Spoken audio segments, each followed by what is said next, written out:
Welcome to the show. I'm Dima Mixon. And I'm Sariah. You are watching Southern Miss TV.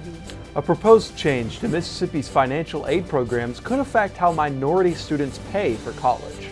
The Office of Study Abroad at USM adapts to COVID-19 restrictions to ensure student safety while studying internationally. Dr. Lindsay Maxwell speaks about the consequences of missing white women syndrome in the wake of the Gabby Patino case. All of this and more today on Southern Miss TV.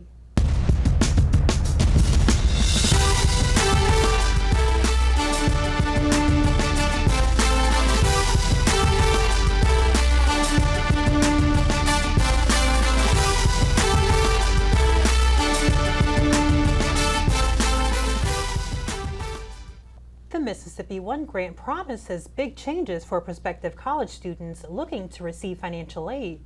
The proposal, however, would decrease the average aid awarded to lower income and minority students. Southern Miss reporter Adarius McCormick has the story. Mississippi's post-secondary board unanimously voted to change the state's financial programs, which will shift how low-income and minority students pay for college. The proposed program, Mississippi One Grant, would award students based on their FAFSA and ACT scores. If the proposed plan does get approval, the Mississippi One Grant will replace the MESG, MTAG, and Help Grant for Needy Students programs here in Mississippi. The Director of Financial Aid believes a change in financial aid benefits the state. But fiscally, the state can't afford to maintain that. So I think they need to look at a different approach, because there's some students that are right on the border of getting help, and they miss out by maybe a couple $100. The program would take over $1 million of financial aid from minority students in the state. Senior Kiera Sturgis seemed disheartened by the stat. I think that they should keep it the same, but I think that, once again, they should find another way to be able to serve more students if that's what they want to do. But I definitely don't think that it should be at the cost of Black students. David Williamson felt the numbers were unfair as well. Because the overall is not create disparage amounts for any race, is to just try to be as fair as possible to give everybody an opportunity to afford college. Mississippi's post-secondary board wants to help more students, but will it hurt some as well? I'm Adarius McCormick for Southern Miss TV. While the Mississippi One grant will not affect students currently receiving financial aid, prospective college students should expect to see changes in the amount of aid that they receive. The Office of Study Abroad aims to send Southern Miss students overseas for the spring and summer semesters of 2022. Traveling in the midst of the COVID-19 pandemic, however, presents unique obstacles for the office to overcome.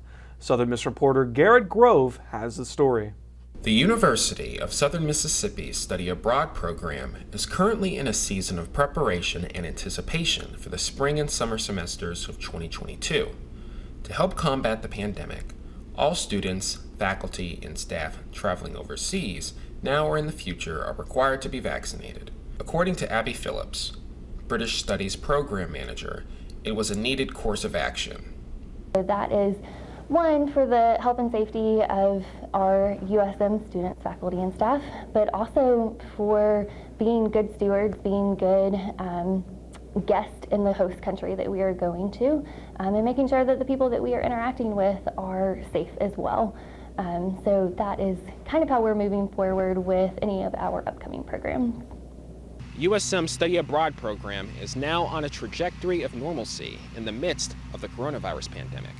For instance, this summer, it will be the first time that the British Studies program travels across the Atlantic since 2019. Russ Willis is a faculty member who has traveled on the British Studies and Italian Studies programs. Willis notes the value of study abroad hinges on expanding one's horizons outside of a solely American framework of the world. Americans tend to be very American focused, and so to get out of your comfort zone, to go to another country, whatever it is, it gives you such a huge respect and understanding of some other place, which is important, but it also makes you more appreciative of America and being an American. This strategy is used to help students gravitate towards the program. The 14 students sent abroad this semester are currently in Spain, France, Ireland, Scotland, and South Korea. This, as well as a sense of curiosity and open-mindedness, also sent Anna Kate Bajans, the program manager for study abroad, to France when she was an undergraduate student at USM. I know how to work with people who are differently than me. You know, we have different cultures, we have differences, but those aren't bad, they're just different. So all those skills coming in, I think really influenced me and just helped me grow more as a person. USM's Study Abroad program remains devoted to its mission to help Golden Eagles soar overseas, despite cloudy skies in the forecast. Reporting for SMTV, this is Garrett Grove. For more information about the Office of Study Abroad and the programs it offers, visit usm.edu/study-abroad. When Southern Miss TV returns, Dr. Lindsay Maxwell explores the implications of missing white women syndrome for minorities. Then, Tyra Braun sits down with 4th Street Sports to discuss the Gulf Coast Monarchies' decision to move from Hattiesburg to the coast. Stay tuned to learn more on Southern Miss TV. When smoking gives you COPD, you learn to lie a little bit. You make up excuses like, I have to get my keys. You guys go on. Anything so you can walk at your own pace. I used to do that all the time. Those lies don't work anymore. My tip is, the worst lies are the lies you tell yourself.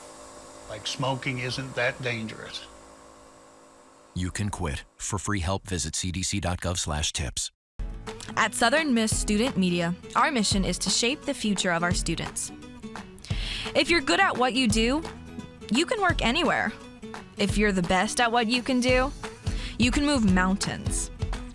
Southern Miss offers you a degree. Southern Miss Student Media offers you experience. With a combination, you're undefeated. Join us at Southern Miss Student Media, and together we will lead you to a lasting career. Visit the Student Media Center today, College Hall 301. I got the vaccine to not only protect myself, but to also protect my family and friends and my community. We go to our doctors when we're sick, when we're not feeling well, and we trust what they give us. They give us a prescription, and we take it to the pharmacy, and we take it, we start to feel better. So trust your physicians. I'm Dolores McNair, and I'm Assistant Dean of Students at the University of Southern Mississippi. Trust your doc, get the shot. In the wake of the Gabby Petito case, Southern Miss reporter Jennifer Shields sat down with Dr. Lindsay Maxwell to discuss missing white woman syndrome and its implications for minorities. Missing white woman syndrome is a new term for an old concept minorities have faced within the media. Because of the substantial amount of coverage the Gabby Petito case received in late August and early September, many began to notice a trend. Minorities who went missing around the same time as Petito, who were also in the same age range, received little to no coverage within the news media. To get a better understanding of this issue, I spoke with Associate Professor of Broadcast Journalism, Dr. Lindsay Maxwell. Dr. Maxwell, whose research can cover media effects and how media affects audiences, developed her master's thesis about the topic of missing white woman syndrome. So missing white woman syndrome is the phenomenon that happens when people kind of latch on to a missing person story that is about a young, attractive, upper class white woman, which it is to the exclusion of everyone else. Like, that is a very narrow demographic. And so we see these cases that get huge media attention. Like in the early 2000s was like Natalie Holloway, Elizabeth Smart, and now we have Gabby Petito. And it's kind of just this pattern of people latching on to missing persons cases about a very specific demographic of person. So you're absolutely right. It is something that has always been, right? Like, it's not like this is a new thing. It just gets brought up more when it's happening, right? So like when no one's talking about a missing person, we're not thinking about it as much. It's brought up now because of Gabby Petito, but you're absolutely right that it happens all the time, right? It is a reflection of institutional racism and gender biases and all that kind of stuff that kind of comes together to create this perfect storm that we only see when we get these really high-profile cases. So the why is, it goes back to racism and sexism, right? Like the public, because of stereotypes, view white women in particular as more vulnerable or more in need of protection, which we know is because of racism and sexism. And so the why is that these particular women, when they go missing, are seen as vulnerable and in need of protection, which they're not more than any other type of person. It's just that's because of, historical racism and sexism. That's how we view these women. The recent public outcry towards this topic has led to an increased awareness and an increased amount of discussions about racism and racial bias, which has led some to believe that maybe this could be leading to a positive societal change as a whole. I guess I would feel like it's time for everyone to recognize the issues that minority individuals have been experiencing for a very long time. I think that it kind of piggybacks off of the Black Lives Matter movement resurfacing a couple of years ago. And I think that honestly, since that tidal wave, a lot of things have been matriculating into just like people being proactively aware of the issues of people who don't look like them. Yeah, I mean, I hope that it does. I think that our students at Southern Miss specifically, Golden Eagles, are very passionate. They are very liberal thinkers. I think that they are very intentional and very inclusive, to say the very least, about our students here on this campus. And I think that it will spark some change if you get it in front of the right people and you get enough people, then I think it'll bring about a lot of change. However, not everyone feels that the discussions being brought forth now will lead to a change, especially one that will make a difference. It's like the same thing with Black Lives Matter, like people protesting and all this. They've been doing it for decades and years, but ain't nothing changed really. Like it's still the same stuff. Every time something happens to one group of people, and y'all go out and protest for a couple months, and then everything just go back to normal, and nothing ever changes until the next incident happens. For something to change, I think we need more individuals on our side from our race in power positions. Like we need more black people as congressmen and more black people having more power with making laws and stuff. According to a 2020 report published by the FBI's National Crime Information Center, as of December 31st, 2020, NCIC contained 89,637 active missing person records. However, maybe with the increased awareness of unequal media coverage towards particular missing person cases, more cases can officially be solved. While every missing persons case deserves conclusive answers, it's a sad reality that media coverage for these cases is typically reserved for white women. You can find information about missing white woman syndrome and the race and gender disparities in news media coverage in the university's library's research studies databases. Tyra Brown owns the Gulf Coast Monarchy, a semi-pro women's football team in the Women's Football Alliance. The WFA is the largest women's professional tackle football league in the nation, and with such fierce competition, the Gulf Coast Monarchy plays to win. This goal, however, led the team to relocate at the beginning of 2020. Brown sat down with WUSM's 4th Street Sports to discuss the team's decision to move from Hattiesburg to the Gulf Coast as the nation grappled with the COVID-19 pandemic. When COVID came, it was hard. We barely could get 22 ladies to play. Of course, with Mississippi Royalty, the most we've had on our roster was about maybe 27 or 28 ladies. But our first year there on the coast, we had probably about 37 to 40 ladies. So after COVID, after we struggled, we just felt like that, there on the coast, it's a much larger area than Hattiesburg. So we just opted just to have all of our future processes there in Gulfport. I am kind of curious about this. How exactly does recruiting for a women's tackle league work? What are some of the backgrounds of some of these women that you're recruiting? Where are you finding them? Well, actually, it's we're just looking for athletic background. That's what we basically look for. There's individuals there. We have a recruiter now. We have a lot of players coming in that's playing softball, have softball experience, basketball experience. So any type of athletic experience you have, we have coaches that are fundamentally sound where we can turn all of that prior athleticism into football. With football, our coaches, we pretty much just give the ladies an assignment.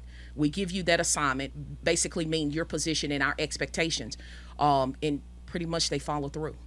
So there on the coast, we have an opportunity. There's a lot of cage fighting that's there on the coast. There are a lot of rugby players that's there. So the recruitment there, it's much easier than what it was here in Hattiesburg. Going back to mixing the royalty with the NOLA Hurricanes, I know you're still the owner, but is it mostly the royalty? Is mostly your staff the royalty, or is it mixed with the Hurricanes? Like how is that? Actually, with the New Orleans Hurricanes, again, one of our missions here is empowerment. So they had one of the issues that we struggle with the Mississippi royalty due to COVID. They struggle with numbers. So we just had it. We just with our organization, we just opted to open up the doors to allow them to come in just for that one season. So they're now back in New Orleans, okay?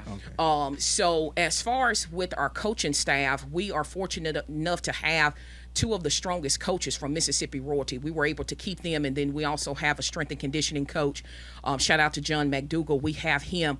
And then we're also bringing in 4 additional coaches. So we're just ecstatic as far as where we're going. There on the coast, I say it's the future of Mississippi for women's tackle football, because we're now extending it for prospects that are 17 years or older. So we have so many high school players that hopefully will join this roster, and we just look forward to the Gulf Coast Monarchy being the future for women's professional tackle football. As an owner, could you just speak to the day-to-day operations and just maintaining the facilities, and where exactly do you the team play? The team play? The first operation is prayer, because again, this is not my full-time job, but it is a full-time job outside of my full-time job. So that's one of the things, is that my faith is strong. So I do have to make sure that before any decisions or before anything that we do, I always pray about everything that we do. That as far as day-to-day operations, I mean, I have a staff, I have administrators, I have a director of operations, athletic director, so it's all broken up. So everybody has their own section, and we just pretty much execute. It's kind of hard for me to explain what we do, because we do a little bit of everything. But as far as where we played, last year was our first year there on the coast, and we were able to have St. Martin High School. So that was our facility. We lifted weights. We did everything there. So now it's open. So we'll see as far as where the team lands this year. And just how many games did y'all play last year on the coast? Last year, due to COVID, I think typically our season it's a 8-game series. I think last year we played 6 games, and 1 game we had to actually cancel due to a hurricane. But usually a regular season, I think it's about 8 games, plus you also have the playoffs.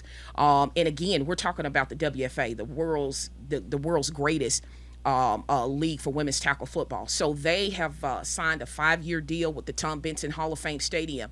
So the championship, it's there.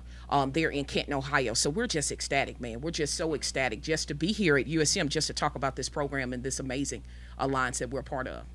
And I know you talked about the opportunities that moving to the coast presented for players, getting players and recruiting, but has there been any economic impacts of going on, because the Gulf Coast is such an economic hub, and with growth happening there, has that been a part of your advertising marketing team? It has. I mean, as far as with economic, we do bring in revenue that's there from our hotels. Last year, I think one of our hotels, it was I don't know, that's not my department, but yes, it does grow the community. Yes, it does. And have you gauged interest on the coast? Like, how many fans are coming, or how are y'all trying to get more people in the stands for y'all? What we're doing now, we're here, and hopefully we can get into the student prints to where we can continuously recruit. But yes, I mean, we do news media outlets. There we advertise. You're talking about advertising. You go to our page and just check us out. So we're now in the virtual world. So that's one of the things that we're fixing to roll out here in the virtual world that we are ecstatic about. So it's additional information coming about that virtual world. Okay, I was about to say the virtual world. Yeah. So we're now entering into the virtual world. So that's the next phase. Oh yeah, stay tuned. Now you own the Gulf Coast Monarchy for 5 years. Were there any struggles keeping this team going and growing this team too? I've actually owned the Mississippi Royalty for 3 years, and then this is going to be the Gulf Coast Monarchy for 2 years. There's always a struggle. I mean, you know, with anything you're trying to build, there's always going to be a struggle as far as trying to get the team started. You know, it takes revenue to do that. As far as trying to come in, trying to get sponsorships, and just trying to let people know who we are. And one of the things as far as with Mississippi, this is something that's new. Women professional tackle football playing football. You know, we're here in the middle of the Bible Belt. So it's a lot of people that really just didn't believe in us. But one of the things is once you purchase that ticket and once you sit in the stands, you're going to see that we play just like the men play. So there are struggles. It has its struggles as well as it has its advantages, but we've had more advantages than we do struggles. And do you feel like y'all have kind of broken that barrier over the years? We have. We're now at the phase now to, like I told you, we're now entering into the virtual world. So that's one of the things now is that we were the pioneers here with the Mississippi Royalty. We were the one of the first ones. That were the Biloxi Hurricanes was there prior to us years back. But as far as in this day and age, the Mississippi Royalty came in. We were the pioneers. So I feel like we were the ones that kind of made it prevalent. But now we're also going to be the ones that take it into this virtual world. So, Ms. Brown, thank you for all this information. Could you tell our audience when the season starts and when they can expect the Monarchy to get back on the field? I can. And again, I appreciate you guys for this opportunity. Shout out to Heath Hitton. Yes, thank you. Shout out to Heath, and you guys. You just keep up the great work. What you're doing. We do have upcoming tryouts that's going to be on November the 13th. That's 2020 at the Kroc Center. That's from 11 o'clock a.m. to 1 o'clock p.m. Central Standard Time. I do not have the address, but just type in the Salvation Army Kroc Center in Biloxi. We will be there on November the 13th at 11 o'clock sharp. We do also invite all of our audience to go to our Facebook page, to Gulf Coast Monarchy. And then the season will start on April of 2022. To see Brown's full interview, check out 4th Street Sports on social media. And make sure to follow the Gulf Coast Monarchy on Facebook to stay up to date with the team's latest news and matches. After the break, Austin Lindsay covers all things Golden Eagle sports in the Southern Miss TV Sports Recap. Then, Little Things Matter opens in the George Hurst Building, featuring small-scale sculptures from across the nation. And don't miss the community calendar with Alicia Powell for events happening around the Hattiesburg area.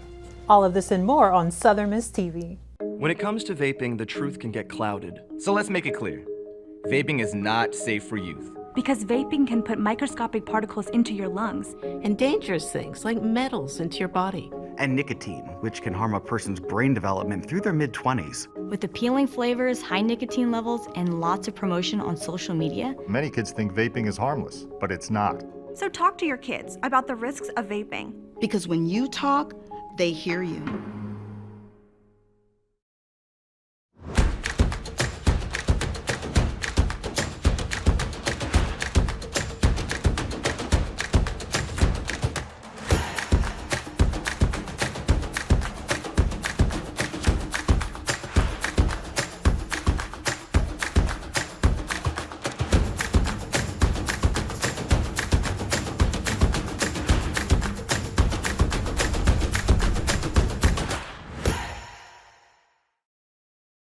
At Southern Miss Student Media, our mission is to shape the future of our students. If you're good at what you do, you can work anywhere. If you're the best at what you can do, you can move mountains. Southern Miss offers you a degree. Southern Miss Student Media offers you experience. With a combination, you're undefeated. Join us at Southern Miss Student Media, and together we will lead you to a lasting career. Visit the Student Media Center today, College Hall 301. The Golden Eagles underwent massive changes this week, and Austin Lindsay covers it all in the Southern Miss TV Sports Recap. Hey Sariah, I'm Austin Lindsay and welcome back to Southern Miss TV Sports Recap. After 26 years of being one of the 2 original schools left in Conference USA, Southern Miss decided this past Tuesday that it was time to make a change. I had an opportunity to take part in this announcement. On Tuesday, October the 26th, Southern Miss would formally accept its invitation into the Sun Belt Conference. The Sun Belt Conference and Southern Miss would host a joint presser with Sun Belt Commissioner Keith Gill joining Southern Miss's President Rodney Bennett and Director of Athletics Jeremy McClain. I'd like to officially announce that the University of Southern Mississippi has accepted our invitation to join the Sun Belt Conference. Welcome to the Sun Belt. Thank you, sir. Thank you, Commissioner.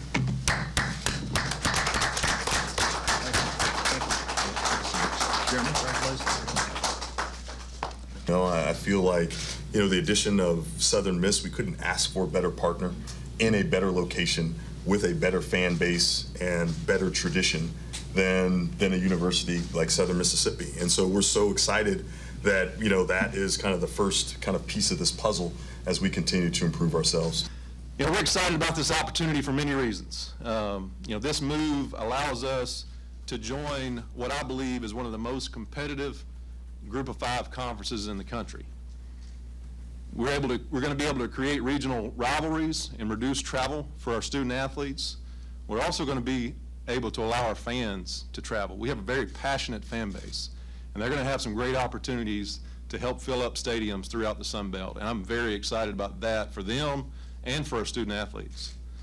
And then this gives us an opportunity, I think, for greater exposure for our programs.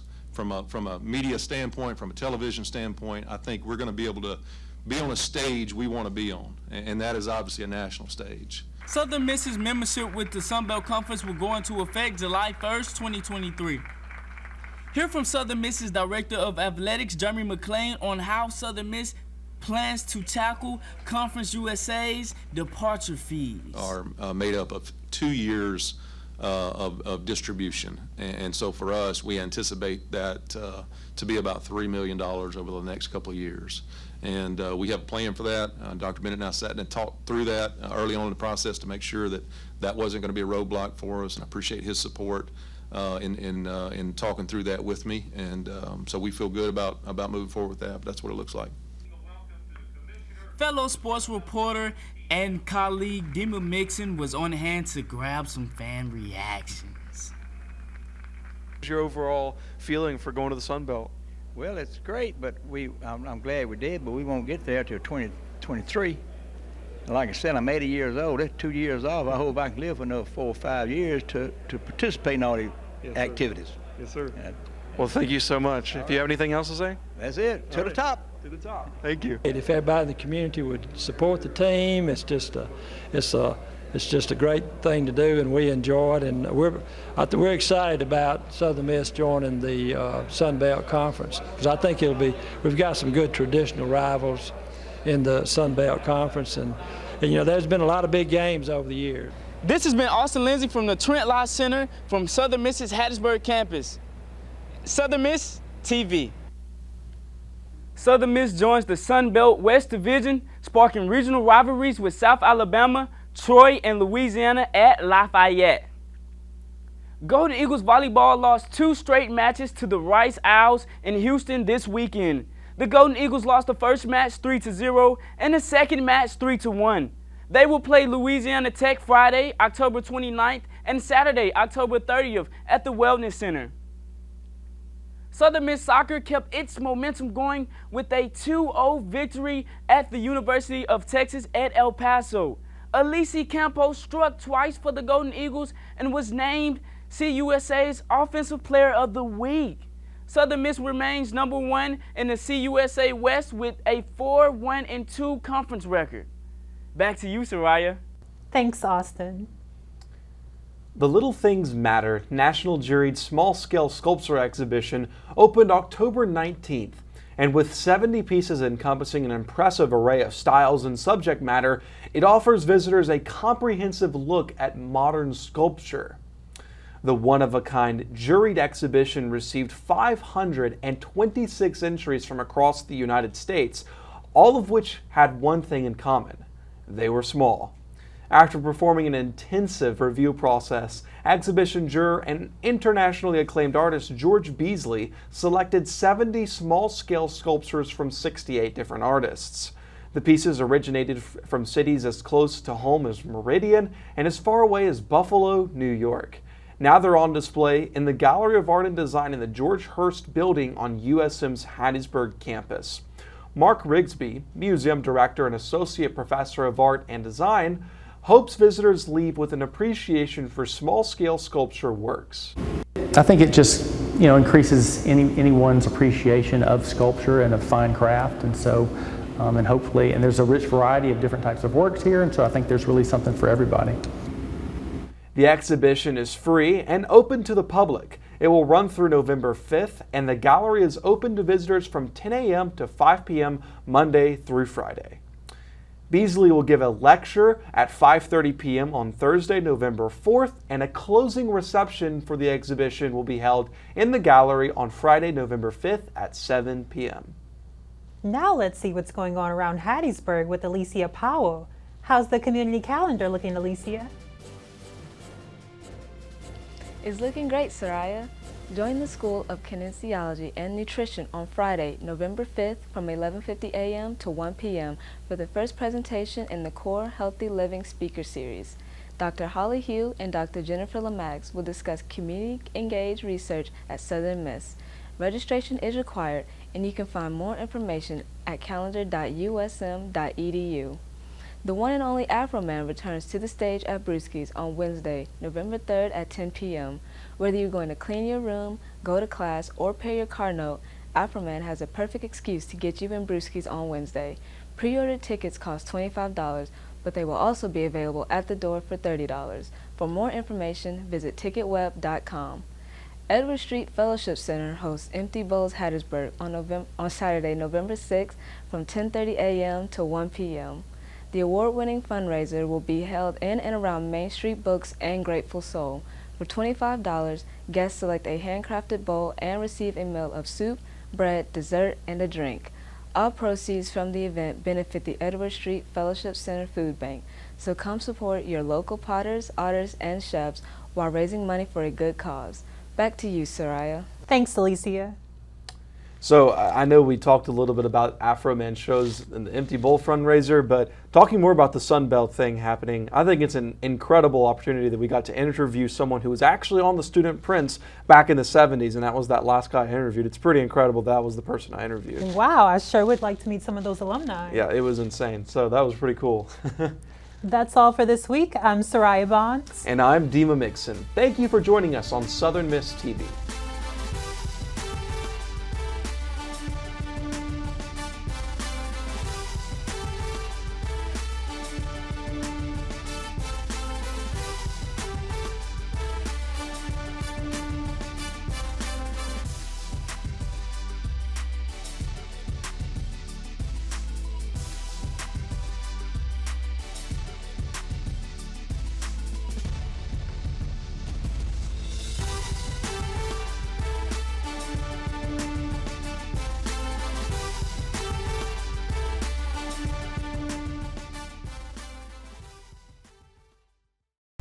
At Southern Miss Student Media, our mission is to shape the future of our students. If you're good at what you do, you can work anywhere.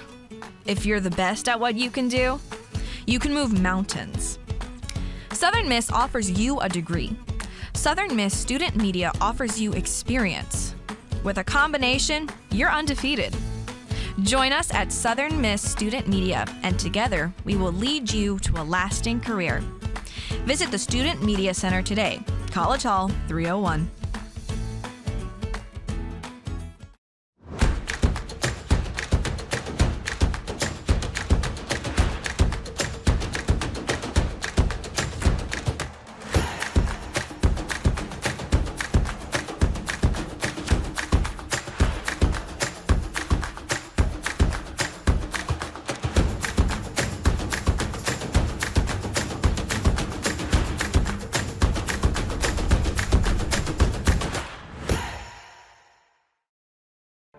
My part-time service in the Army National Guard makes it possible for me to be more for the community I call home. I'm a better neighbor because my service has taught me how important it is to be a team player. My training helps me in my classes when I must give attention to detail to the task at hand. My service in the Army National Guard allows me to keep my community and those I care about safe from threats. Learn more about how you too can live and serve part-time close to home by visiting nationalguard.com.